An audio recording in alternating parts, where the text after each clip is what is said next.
Dengan pertanyaan yang pertama, sinten monggo.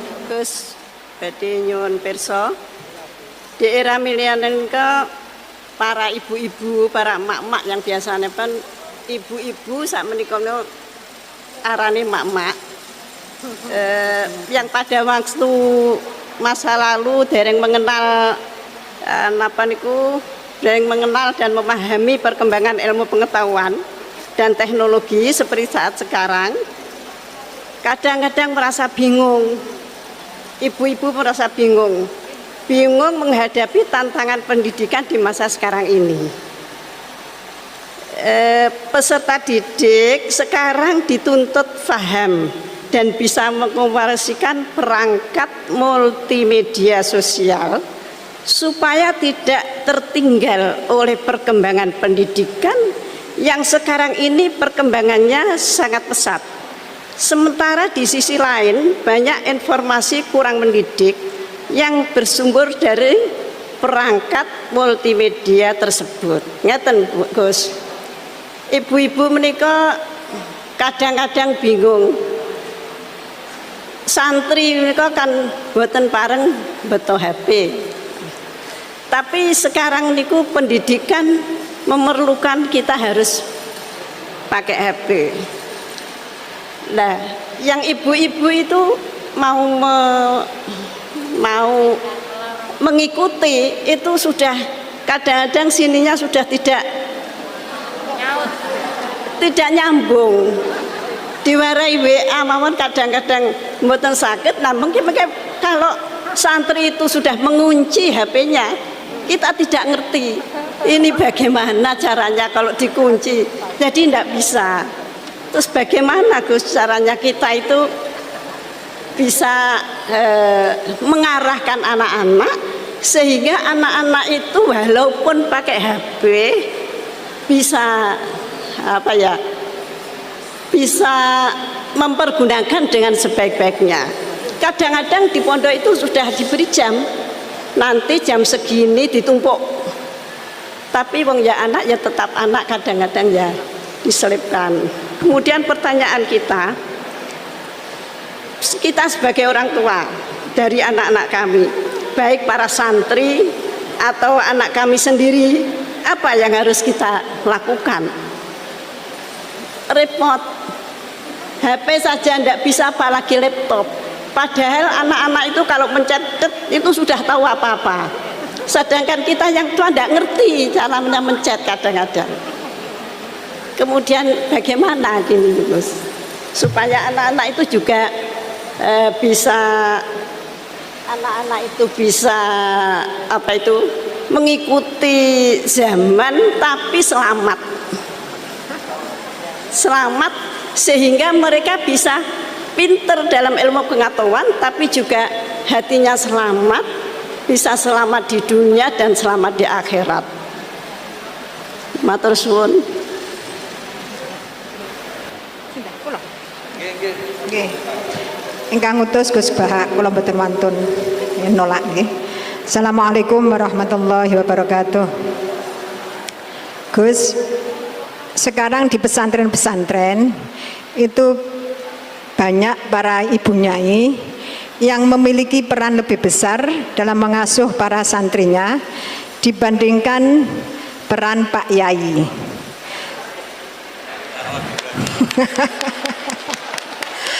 Tapi ketika ada ibu nyai yang namanya tercantum sebagai pengasuh, masih banyak masyarakat yang memandang tabu ini Gus, atau tidak etis. Bahkan dalam sebuah lembaga yayasan, seringkali perempuan-perempuan itu dimarginalkan. Padahal perempuan itu kalau diberi kesempatan luar biasa Gus, laki-laki kalah semuanya. Kadang pendapatnya itu tidak dihiraukan, meskipun sebenarnya bagus. Dan ini loh Gus, saya minta keadilannya Gus. Dalam menyikapi kenyataan seperti ini, kita sebagai kaum emak-emak itu harus bagaimana? Saya menuntut keadilan Gus. dari Pak Yai, dari panjenengan-panjenengan. Terima kasih. Assalamualaikum warahmatullahi wabarakatuh.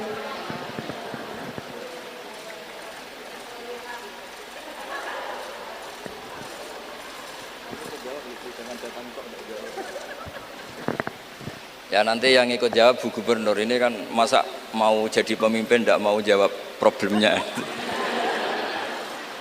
Udah datang pakai helikopter, ada pertanyaan nggak mau jawab. Saya ini ganjarannya sudah terlalu banyak, 5:30 sudah datang, nanti diminta ikut meletakkan batu pertama ya. Oke. Dan terus begini Bu Nyai Nur Iskandar ya. Jadi saya punya cerita dari Bapak. Juga cerita ini pernah ngendikak Mbah Mun. Ada filosofi ilmiah yang nggak bisa diganggu gugat.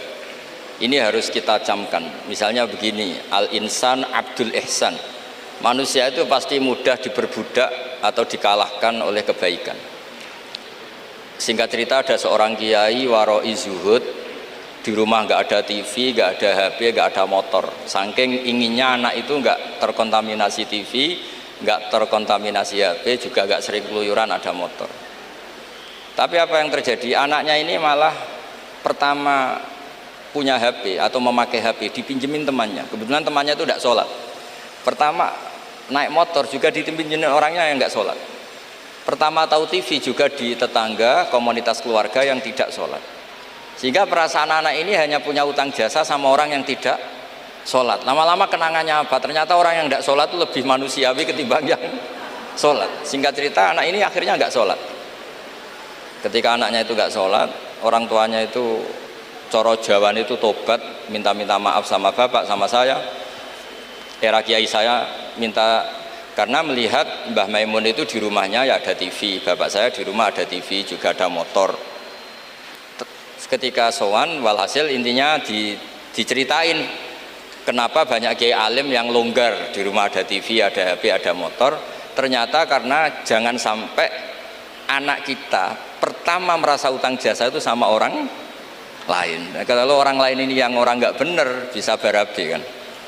Nah pondok juga gitu, kalau terlalu ketat HP, terlalu ketat apa, ternyata HP ini barang mewah, barang wow, kebetulan yang nilai orang lain. Dan akhirnya santri ini merasa utang jasa sama orang. Nah, ya kalau orang lain ini tepaan orang soleh, kalau enggak. Makanya ibu-ibu juga situ, senyum tuh barang mewah. Ternyata bapak-bapak kenangannya sama bakul kopi, tidak sama istrinya. Akhirnya yang diingat ya bakul kopi, karena senyum itu mewah. Ini sekaligus jawab pertanyaan yang enak, minta keadilan. Saya juga minta keadilan. Ya itu sudah komplit, jawaban itu sudah. Pokoknya kita kondisikan al-insan abdul ihsan. Jadi itu tidak bisa ndak. Makanya ngelola anak-anak itu ya harus hati-hati, ngelola istri, ngelola suami, ngelola komunitas masyarakat. Kenapa kiai itu harus dermawan? Kenapa orang baik harus dermawan? Kalau yang dermawan orang fasik, pasti orang fasik ini yang punya pengaruh, karena al-insan abdul ihsan. Makanya ini kembali lagi ke kitab Ar-Risalah tadi. Saya berkali-kali kalau ngaji bilang, tasodaku walau bitol koti wajin. Kamu disuruh sodako meskipun senyum. Senyum itu dalam fikih formal dikatakan sunnat, tapi dalam konteks sudah kompetisi itu bisa wajib. Di rumah nggak pernah ada senyum, di warung kopi ada senyum terus. Kira-kira menang mana? Sama. Ketemu preman disuguhi kopi senyum, sowan kiai diamu itok. Akhirnya masyarakat mau ke preman karena di sini lebih dimanusiakan ketimbang kalau sowan kiai dimarah-marahin tok. Akhirnya konsep Nabi Tolkoti Wajin tidak lagi kita katakan sunnah tapi wajib. Makanya berarti ibu-ibu senyum sama suaminya wajib. Tapi kalau disenyumin terus ya wong lanang ya dablek, itu dikira nggak pernah salah. Berarti marah juga. Ya sudah, tidak usah diwajibkan, sudah dilakukan, alhamdulillah. Jadi menurut saya ngadepi fenomena sosial apapun kita harus punya kaidah ilmiah yang permanen, yaitu al-insan abdul ihsan. Semuanya fikih, semuanya solusi, semuanya teori itu pasti kembali ke situ. Kalau kita lebih menarik karena ihsan kita, pasti orang ke kita. Tapi kalau kita jeblok secara sosial, Ya dibayangkan Allah itu walau kunta fadhlan ghalidhal qalbi lan faddu min haulik. Kalau seorang pemimpin itu kok wangkot, angkuh, tidak simpatik, pasti lan faddu min haulik, pasti orang itu bubar. Jadi itu jawaban umum, tapi insya Allah menjadi solusi untuk ngelola anak kita. Saya sampai sekarang itu ya biasa ngedusi anak saya, jalan-jalan sama anak saya, supaya utang jasanya anak itu sama orang tuanya. Istri saya itu keluarga Sidogiri, itu saya pernah bilang kalau anak saya minta uang jajan meskipun saya tidur agar dibangunin oleh anak saya. Kata istri saya kan yaitu nanti melatih tidak sopan, tapi akhirnya saya beri penjelasan secara ilmiah.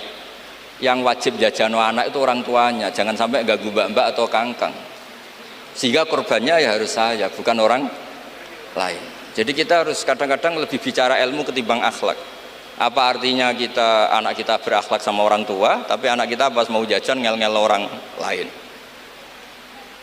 Nah hal-hal seperti itu supaya apa? Anak kita punya kenangan, saya bisa jajan karena bapak saya bisa jajan karena dituruti bapak saya.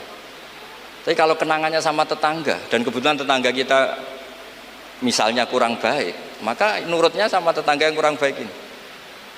Jadi ini menurut saya, ini karena masalah ijtihad. Neng Ana boleh gak setuju ya, karena ini masalah ijtihad. Tapi harus setuju, satu-satu diundang orang dituruti fatwane kan. Tapi jelas kaidahnya itu tadi pegang, al-insan abdul ihsan. Sehingga kita bisa ngelola gimana orang-orang baik itu berjasa. Makanya ketika Rasulullah SAW masyhur itu, inna hadatin irtadaituhu li nafsi wala yusliha li hadatini illa sakha wa husnul khuluq. Agama ini sudah final, cuma yang bisa mengawal agama ini hanya dua, yaitu dermawan dan husnul khuluq. Jangan sampai orang lain yang nggak benar lebih berempati, lebih dermawan, sementara yang soleh kurang dermawan atau kurang empati, sehingga kompetisinya orang soleh ini kalah. Ya saya kira demikian. Ini mohon terakhir, mohon assalamualaikum warahmatullahi wabarakatuh.